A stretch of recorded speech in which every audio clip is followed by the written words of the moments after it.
Hey, what's going on? It's Sean or Mustang09 with a brand new car review for you today.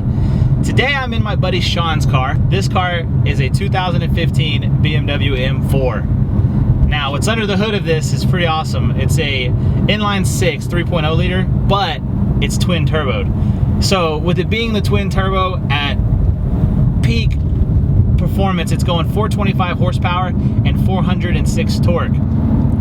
The other cool thing about this model is it's the automatic 7-speed, so it's a twin clutch automatic transmission. It's got manual transmission behavior to it. You don't have the pedal, there's not a third pedal there, but the car's computer does it all for you.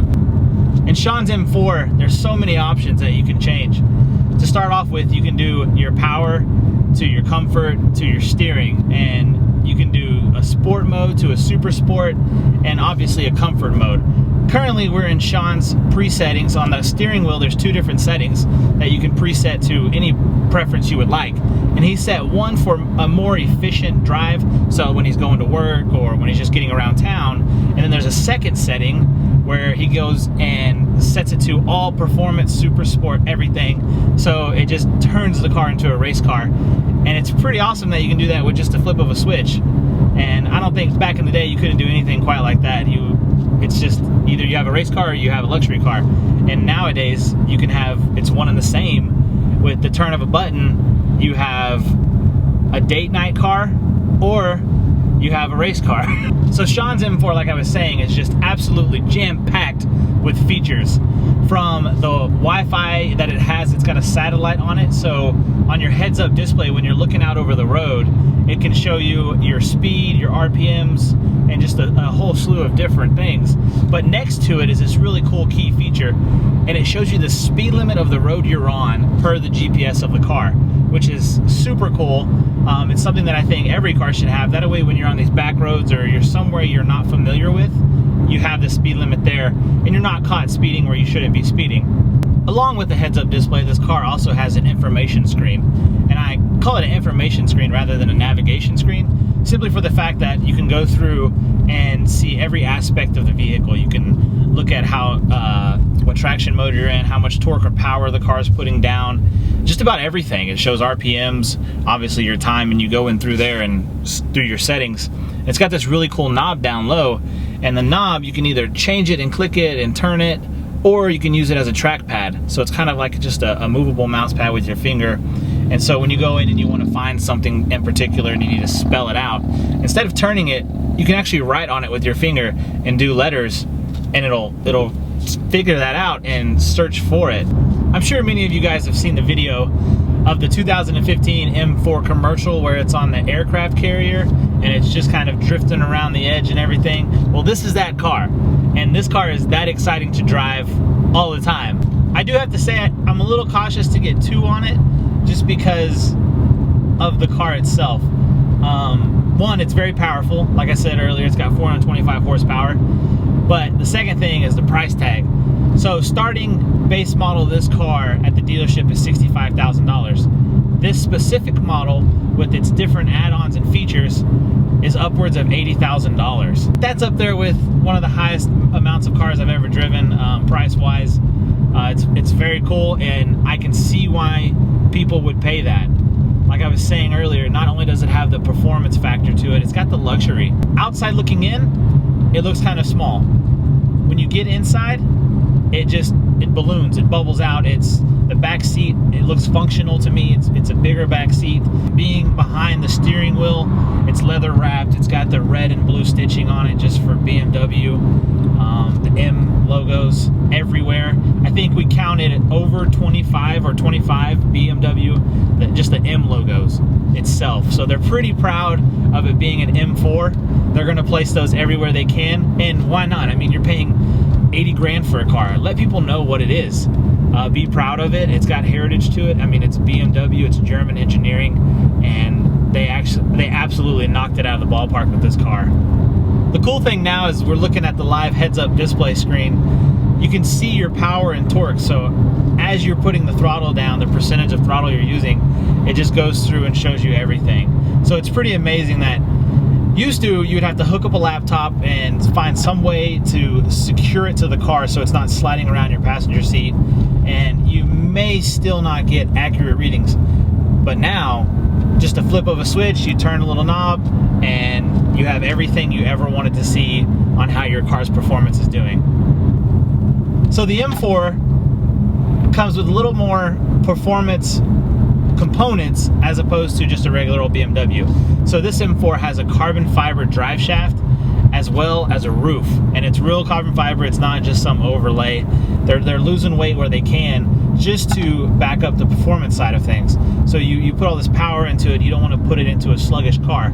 Now this car does tip the scales at over 3,600 pounds, so by no means is it skinny.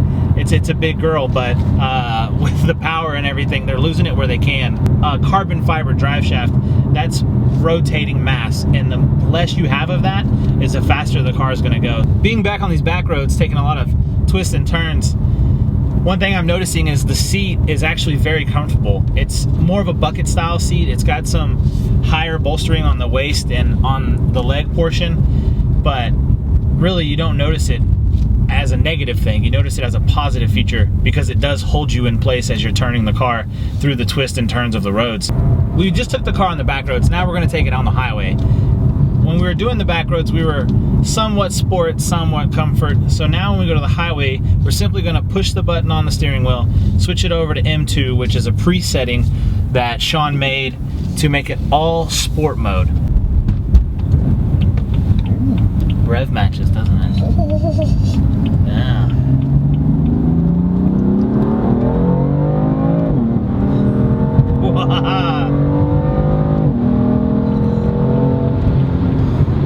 You're gone.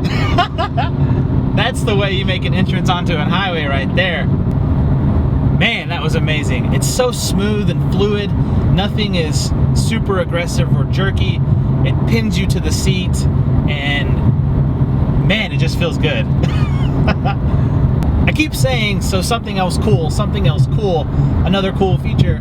That's because this car is just jam-packed full of neat, cool things. So when you go into sport mode and you're in the ultimate sport everything, the exhaust actually has a really cool function to it. So it opens up so it breathes a little better and also gives a more aggressive tone to the exhaust.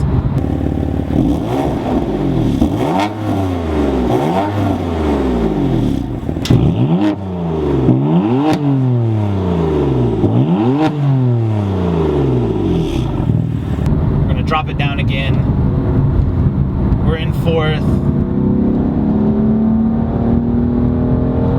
And right around 5,500 is where it just absolutely picks in, it bites, and sends you flying.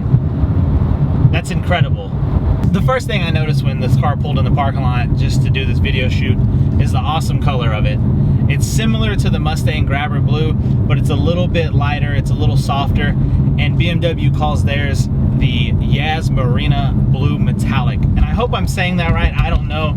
For any of you BMW purists out there, if I'm saying it wrong, feel free to correct me in the comments. This car has 5 external cameras. It has 2 on the front fenders, 1 in the rear, and 2 on the side mirrors. Now what this does is it gives you a bird's eye view of the vehicle. So when you're backing out, no longer are you just looking behind you. As well as when you're driving, let's say you come up to this intersection and there's a brick wall or some tree or a sign you can't see around. Well, obviously the front end of your car can see further than you can, so you can switch over to a camera angle and see around the corner as opposed to trying to bend and lean and see something that you're not going to be able to see. My face is it's tired now from smiling so much. I do have to say another huge thank you to Sean. He loaned me his car without even meeting me, so pretty cool dude. We have some mutual friends in common, and if you're interested in following his build, I'll put his link down below to his Instagram, so if you want to follow along and see all the mods he does to this beautiful car, you can do that. Tell him Sean or Mustang sent you, because if you say Sean sent you, that's his name as well, and he may be a little confused. But so one big thank you to Sean, and if you have any questions or comments, something that I didn't say in the video, make sure you leave a question down below, comment down below what you liked, what you didn't like, and just keep me posted. I feed and I thrive off of your guys' feedback, so I would love to hear from you guys. As always, it's been fun. Thanks for sticking around and watching the video, and it's Sean or Mustang 09, and we will see you next time. It would be nice to finish it and go, what? I know.